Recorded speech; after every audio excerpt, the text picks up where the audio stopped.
اعوذ باللہ من الشیطان الرجیم بسم اللہ الرحمن الرحیم الرجال قوامون علی النساء بما فضل اللہ بعضهم علی بعض وبما انفقوا من اموالهم فالصالحات قانتات حافظات للغیب بما حفظ اللہ صدق اللہ العظیم رب اشرح لی صدری ویسر لی امری واحلل عقدۃ من لسانی یفقهوا قولی الحمد للہ رب العالمین والصلاة والسلام علی سید الانبیاء وجمیع المرسلین۔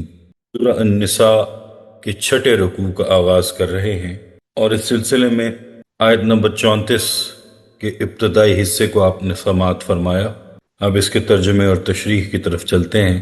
الرجال قوامون علی النساء، اس کا کچھ مفسرین نے یہ ترجمہ کیا ہے کہ مرد عورتوں پر حاکم ہیں، لیکن دراصل اس آیت کی تفصیل کو اور تفسیر کو دیکھا جائے تو اس کا جو صحیح ترجمہ بنتا ہے وہ یہ ہے کہ مرد عورتوں کی معاشی اور سکونتی ضروریات کی کفالت کے ذمہ دار ہیں، مرد ان کے نگران ہیں اور منتظم ہیں۔ بما فضل اللہ بعضهم علی بعض، اور یہ اس لیے ہے کہ اللہ نے ان میں سے بعض کو بعض پر فضیلت دی ہے۔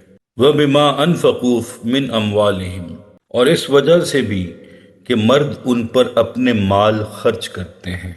فَالصَّالِحَاتُ قَانِتَاتٌ حَافِظَاتٌ لِلْغَيْبِ بِمَا حَفِظَ اللَّهُ، بس جو نیک بیویاں ہیں وہ اطاعت شعار ہوتی ہیں، غیب میں حفاظت کرنے والیاں ہوتی ہیں، اللہ کی حفاظت کے ساتھ۔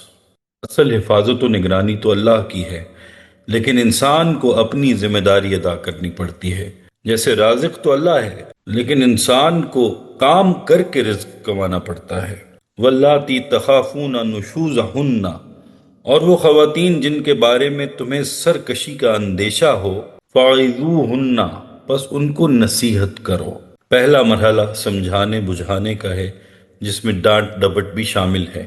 وَاحْجُرُوهُنَّ فِي الْمَضَاجِعِ، اور ان کو ان کے بستروں میں تنہا چھوڑ دو۔ اگر نصیحت و ملامت سے کام نہ چلے تو دوسرا مرحلہ یہ ہے کہ ان سے اپنے بستر علیحدہ کر لو، اور ان کے ساتھ جو میاں بیوی کا تعلق ہے وہ کچھ عرصے کے لیے منقطع کر لو۔ وَاضْرِبُوهُنَّ، اور پھر ان کو مارو، یعنی پھر بھی اگر ان کو سمجھ نہیں آتی اور وہ اپنی روش نہ بدلیں تو مرد کو جسمانی سزا دینے کا بھی اختیار ہے۔ اب یہ جو ساری ہدایات ابھی جن کا ذکر ہوا، یہ ہدایات اللہ کے کلام کے اندر بیان فرمائی گئی ہیں، اور انہیں بیان کرنے میں اور ان کی تشریح کرنے میں ہمارے لیے کوئی جھجک نہیں ہونی چاہیے۔ معاشرتی زندگی کو درست کرنے کے لیے ان کی ضرورت پیش آئے تو انہیں اختیار کرنا ہوگا، اس لیے ان کے اوپر ڈسکشن بھی ضروری ہے۔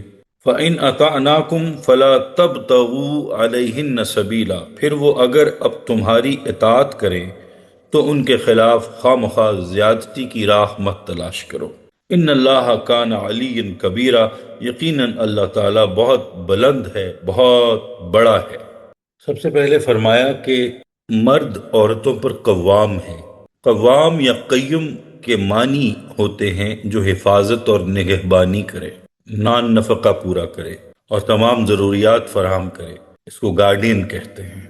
خاندانی نظام میں گھر چونکہ معاشرے کی اہم ترین اور بنیادی ترین اکائی ہوتی ہے، اسلام اس اکائی کو بہت مضبوط بناتا ہے، اور یہ اکائی اس وقت مضبوط ہوتی ہے جب معلوم ہو کہ نگران کون ہے، نگہبان اور گارڈین کون ہے، کس کی اطاعت ہوگی اور کون اطاعت کرے گا، یہ سب بتایا جا رہا ہے۔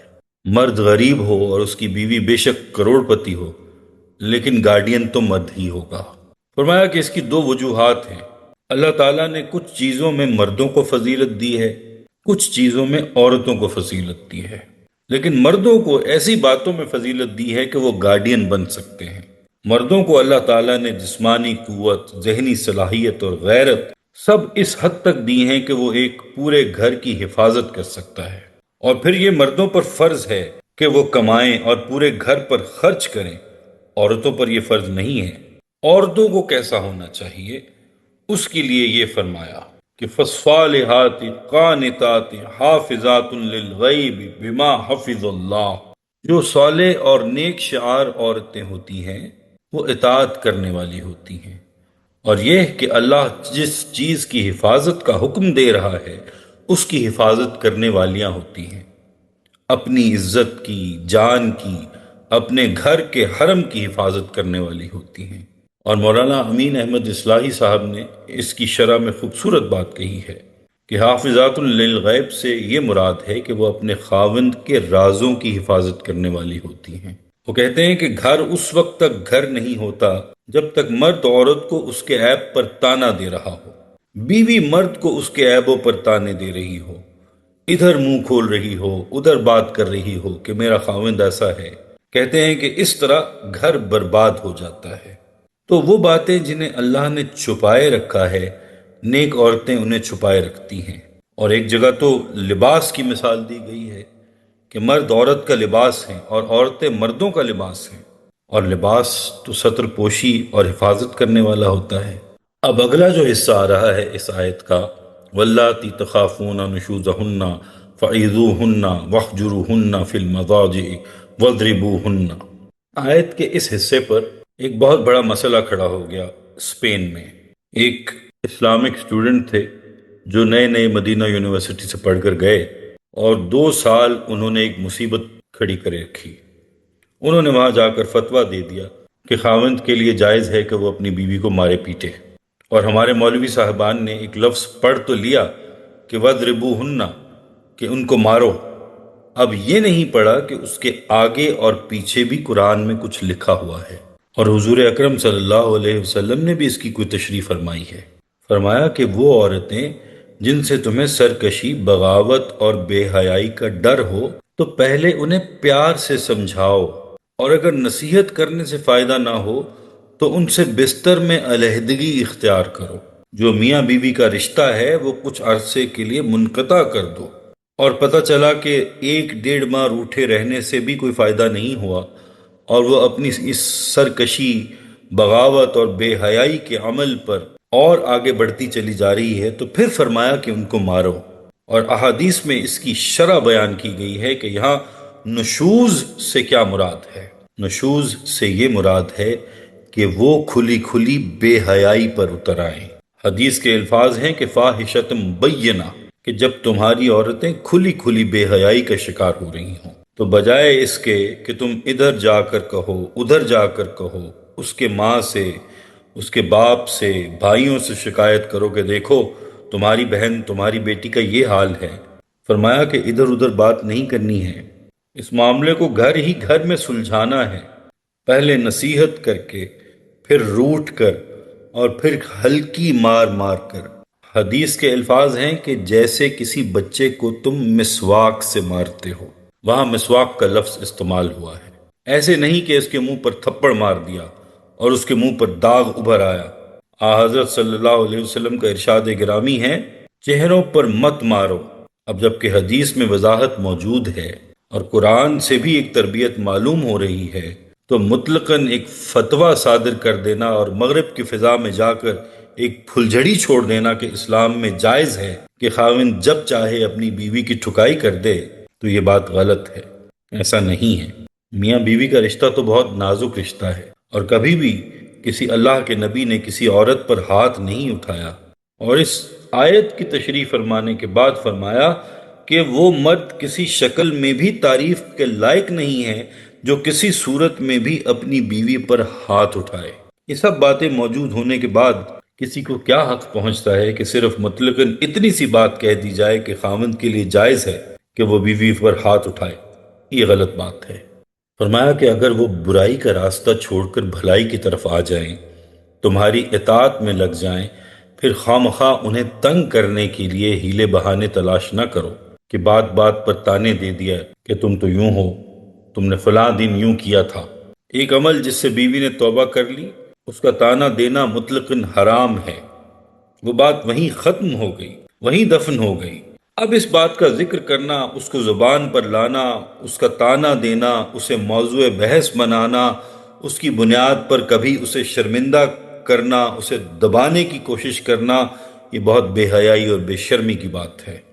فرمایا کہ اب ان پر زیادتی کرنے کی کوئی سبیل اور کوئی ہیلا بہانہ تلاش نہ کرو، اللہ بہت بڑا ہے بہت کبریائی والا ہے۔ اگر اس نے ایک وقتی اختیار خاوند کو بیوی پر دے دیا ہے تو یہ وقتی اور عارضی اختیار ہے، اس سے کہیں بڑا اختیار اللہ کو تم پر حاصل ہے۔ آگے آیت نمبر 35 کی طرف چلتے ہیں۔ وَإِنْ خِفْتُمْ شِقَاقَ بَيْنِهِمَا فَابْعَثُوا حَكَمًا مِّنْ أَهْلِهِ وَحَكَمًا مِّنْ أَهْلِهَا، اور اگر تمہیں ان دونوں کے درمیان مخالفت کا اندیشہ ہو تو تم ایک منصف مرد کے خاندان سے اور ایک منصف عورت کے خاندان سے مقرر کر لو۔ ان یریدا اصلاحا یوفق اللہ بینہما ان اللہ کان علیما خبیرا، اگر وہ دونوں منصف صلح کرانے کا ارادہ رکھیں تو اللہ دونوں کے درمیان موافقت پیدا فرما دے گا، بے شک اللہ خوب جاننے والا اور خبردار ہے۔ اس آیت میں قرآن کریم میں افہام و تفہیم کی ایک خوبصورت ترین مثال بیان کی گئی ہے۔ فرض کریں کہ اگر معاملات بگڑ رہے ہیں اور صورتحال ایسی پیدا ہو رہی ہے کہ سلجھنے میں نہیں آ رہی، تو ایسا نہیں ہے کہ طلاق طلاق طلاق 3 دفعہ طلاق دے دی، جیسے ہمارے ہاں ڈراموں اور فلموں میں دیکھ کر نوجوان کر دیا کرتے ہیں۔ ایسا نہیں ہونا چاہیے کہ شروع ہی طلاق سے کریں اور ہر بات میں طلاق کی دھمکیاں دیں۔ اگر تم اسے طلاق دو گے تو اللہ اس کو تم سے بہتر خاوند عطا فرما دے گا، اس میں دھمکی کی کون سی بات ہے؟ تو میاں بیوی کے آپس کے اختلاف اور چپکلش دور کرنے کے لیے ترتیب بتا دی کہ پہلے نصیحت کرو، پھر بستر میں ان سے علیحدہ ہو جاؤ اور آخر میں ہلکی سی مار سے اصلاح کی کوشش کرو۔ یہ 3 درجے ہو گئے۔ اگر ان میں سے بھی کوئی فائدہ نہیں ہوا، بات بہت آگے تک بڑھ گئی ہے، تو ایک سمجھدار شخص اس کے گھر سے اور ایک سمجھدار شخص اس کے گھر سے سامنے آ جائے اور پھر مصالحتی کوشش کر لے۔ اگر یہ بھی ناکام ہو جائے تو اللہ کی توفیق کی دعا کریں، صبر کریں، انتظار کریں۔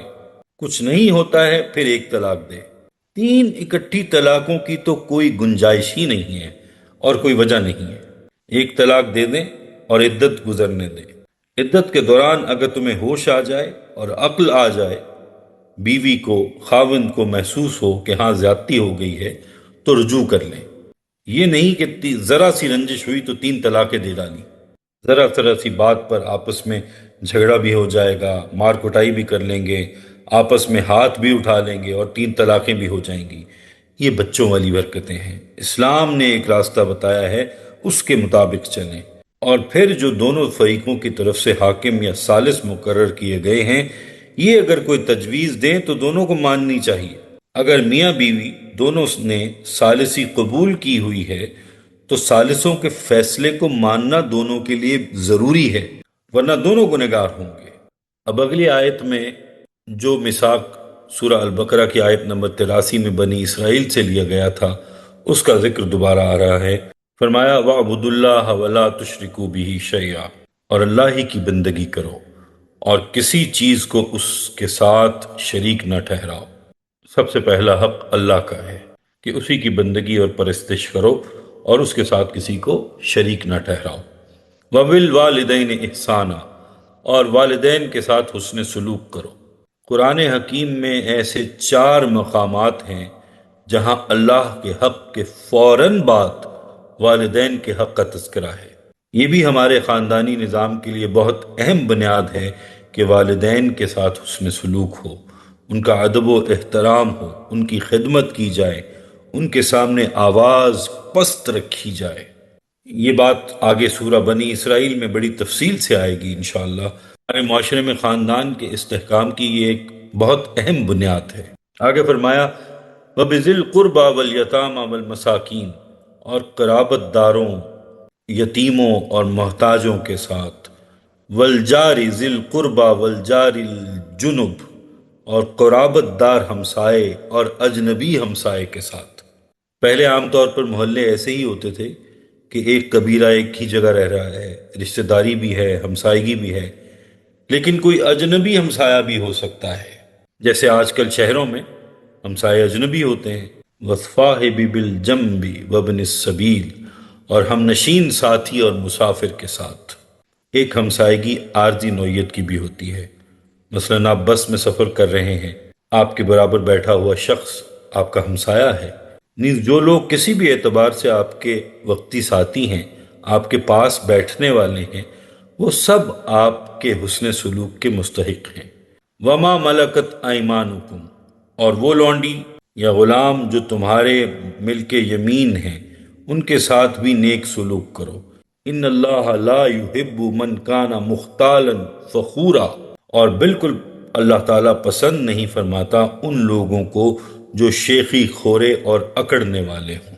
یہاں ایک بار پھر تفصیل میں وما ملکت ایمانکم کی وضاحت کی ضرورت ہے کہ قرآن مجید میں جہاں لونڈی اور غلام کا ذکر ہوتا ہے تو یہ ان معنوں میں ہوتا ہے کہ یہ جو نظام چلا آ رہا تھا، اب جو اگر کہیں کوئی لونڈی یا غلام ہو تو اسے کیسے نپٹائیں، اس کا ہرگز وہ مفہوم نہیں ہے جیسے کہ بعض لوگوں نے غلط مفہوم لیا ہے کہ اس سے لونڈی اور غلام کا نظام برقرار رکھنا ثابت ہو رہا ہے۔ یہ جہالت کی بات ہے اور بہت غلط ہے، ایسا ہرگز نہیں ہے۔ اس سے یہ ثابت ہو رہا ہے جو لوگ لونڈی یا غلام ہیں اور ابھی تک ان سے جان نہیں چھڑائی جا سکی تو اب ان کے ساتھ کیا سلوک کریں؟ اگر ہیں تو ان سے نیک سلوک کرے، ورنہ قرآن مجید میں سورہ النور کی آیت نمبر 33 میں غلامی کے بالکل خاتمے کا اعلان موجود ہے۔ غلاموں اور لونڈیوں کے بارے میں قرآن مجید میں بہت سی آیات ہیں، اور اس سے بعض بزرگوں کو ایک غلط فہمی ہو گئی کہ یہ کوئی نظام ہے جسے اسلام چلا رہا ہے کہ غلام اور لونڈیاں بھی ہونی چاہیے۔ در حقیقت ایسا نہیں ہے۔ اب یہ جو آیت نمبر 33 ہے سورہ النور کی، در حقیقت اس ایک آیت کے بعد ساری غلط فہمی کو دور ہو جانا چاہیے۔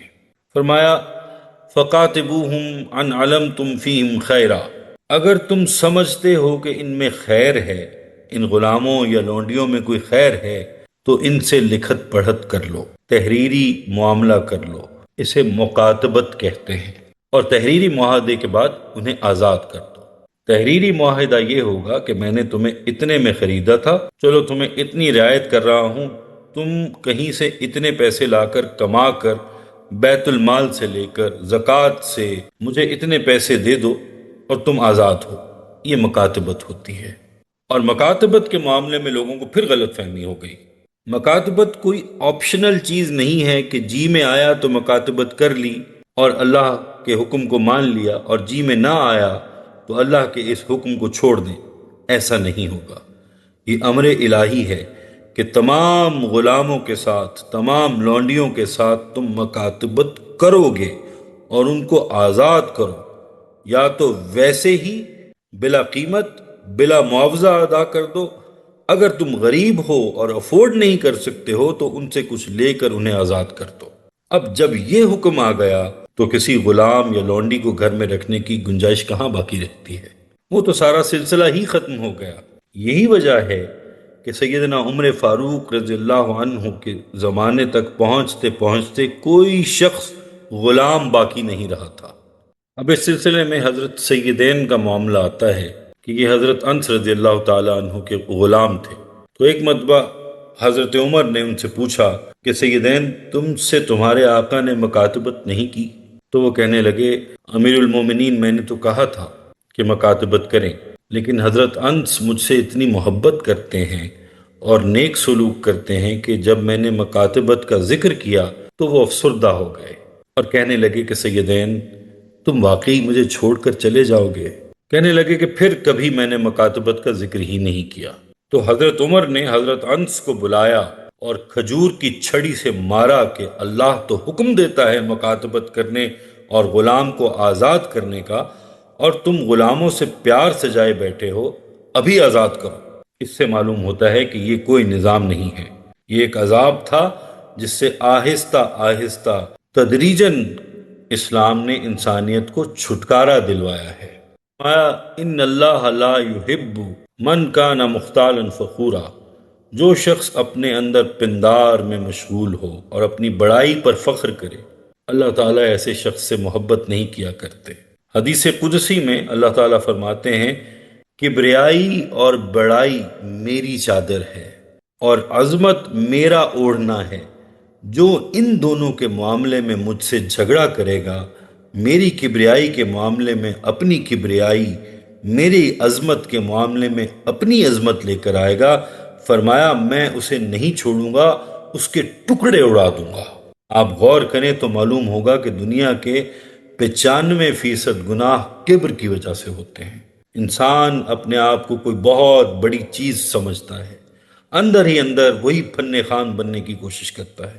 فرمایا یہ وہ کیفیت ہے جو اللہ تعالیٰ کو بالکل پسند نہیں ہے۔ اب آگے قرآن مجید کا وہ باب شروع ہوتا ہے جہاں کہیں کہیں یہ نفسیات کی ایک بہترین کتاب کی شکل میں ہمارے سامنے آیا ہے۔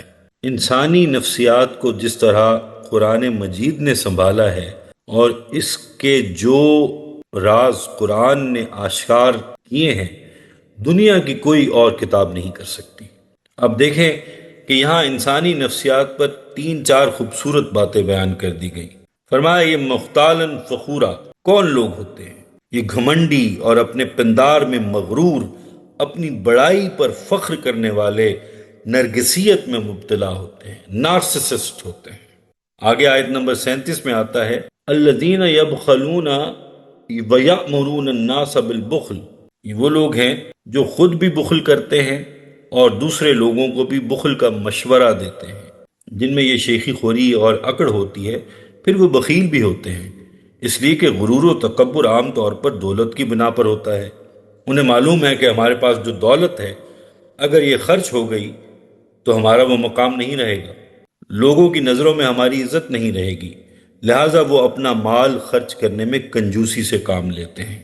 اس پر انہیں یہ اندیشہ بھی ہوتا ہے کہ لوگ ہمیں ملامت کریں گے کہ تم بڑے بخیل ہو، چنانچہ وہ خود لوگوں کو اس طرح کے مشورے دینے لگتے ہیں کہ بابا اس طرح کھلا خرچ نہ کیا کرو، تم خواہ مخواہ پیسے اڑاتے ہو، عقل کے ناخن لو، کچھ نہ کچھ بجا کے رکھا کرو، وقت پر کام آئے گا۔ اس طرح وہ لوگوں کو بھی بخل ہی کا مشورہ دیتے ہیں۔ وَيَكْتُمُونَ مَا آتَاهُمُ اللَّهُ مِن فَضْلِهِ، اور وہ چھپاتے ہیں اس کو جو اللہ نے انہیں اپنے فضل میں سے دیا ہے، اپنی دولت کو چھپا چھپا کر رکھتے ہیں۔ انہیں یہ اندیشہ لاحق رہتا ہے کہ دولت ظاہر ہو گئی تو کوئی سائل سوال کر بیٹھے گا، لہٰذا خود ہی مسکین صورت بنائے رکھتے ہیں کہ کوئی ان کے سامنے دست سوال نہ کرے۔ تو یہ انسانی نفسیات کا ایک پہلو اجاگر کیا جا رہا ہے۔ وَأَتَدْنَا لِلْكَافِرِينَ عَذَابًا مُحِينًا، اور ایسے ناشکروں کے لیے ہم نے بڑا ذلت آمیز عذاب تیار کر رکھا ہے۔ آیت نمبر 38 وَالَّذِينَ يُنْفِقُونَ أَمْوَالَهُمْ رِئَاءَ النَّاسِ وَلَا يُؤْمِنُونَ بِاللَّهِ وَلَا بِالْيَوْمِ الْآخِرِ وَمَنْ يَكُنِ الشَّيْطَانُ لَهُ قَرِينًا فَسَاءَ قَرِينًا، جو محض لوگوں کو دکھانے کو نام و نمود کے لیے مال خرچ کرتے ہیں۔ اب یہ ایک اور ٹائپ آف ہیومنز، ایک اور انسانوں کی قسم آ گئی، انسانی نفسیات کی ایک اور قسم بتائی جا رہی ہے کہ وہ جو لوگ ہیں جو محض لوگوں کو دکھانے کے لیے، نام و نمود کے لیے مال خرچ کرتے ہیں، وہ فی الحقیقت اللہ پر اور آخرت کے دن پر ایمان نہیں رکھتے، کیونکہ اگر اللہ پر سچا ایمان رکھتے تو کبھی ایسا نہ کرتے کہ اسے چھوڑ کر انسانوں کے سامنے نمائش کرنی چاہیے۔ اور جس کسی کا ساتھی شیطان ہوا تو کیا ہی برا یہ ساتھی ہے۔ اب ظاہر ہے کہ دکھانا تو اللہ کو چاہیے، خوش تو اللہ کو کرنا چاہیے، نہ کہ لوگوں کو دکھانا چاہیے۔ اگلی آیت نمبر 39 میں فرمایا وَمَاذَا عَلَيْهِمْ لَوْ آمَنُوا بِاللَّهِ وَالْيَوْمِ الْآخِرِ وَأَنفَقُوا مِمَّا رَزَقَهُمُ اللَّهُ وَكَانَ اللَّهُ بِهِمْ عَلِيمًا، ان لوگوں کا کیا بگڑتا تھا کہ اگر یہ اللہ اور آخرت کے دن پر ایمان رکھتے اور جو کچھ اللہ نے انہیں دے رکھا ہے اسے اللہ کی خوشنودی کے لیے خرچ کرتے، اور اللہ کو تو ان کی حالت کی پوری خبر ہے۔ فرمایا کہ اصل کام یہ تھا کہ اللہ اور آخرت پر اپنے ایمان کو مضبوط کرتے اور اللہ کے راستے میں خرچ کرتے، اور خرچ کرتے چلے جاتے، اللہ کو خوش کرنے کے لیے یہ سب کچھ کرتے، کیونکہ یہ سب مال اللہ نے ہی تو انہیں دیا ہے۔ اگر اس میں سے خرچ کرو گے تو تمہارا کیا بگڑتا ہے؟ آگے فرمایا ان اللہ لا یظلم مثقال ذرہ وان تک حسنۃ یضاعفها ویؤت من لدنہ اجرا عظیما، اللہ جزائے عمل میں ذرہ برابر بھی کسی پر ظلم نہیں کرتا کہ عمل کے بدلے میں کسی طرح کی کمی ہو جائے یا کوئی بدلے سے محروم رہ جائے۔ اس کا قانون تو یہ ہے کہ اگر ذرہ برابر بھی کسی نے نیکی کی ہے تو وہ اسے کئی گنا بڑھائے گا اور پھر خاص اپنے پاس سے بہت بڑا اجر عطا فرمائے گا۔ فرمایا کہ اللہ تعالیٰ کسی پر ذرہ برابر بھی ظلم نہیں کرتے۔ اگر کوئی شخص ایک نیکی بھی کرے گا تو اللہ تعالیٰ اس کو نیکی کا کئی گنا اجر عطا فرماتے ہیں، اور اس نیکی کا اجر دینے کے بعد بھی اپنی طرف سے اجر عظیم عطا فرماتے ہیں۔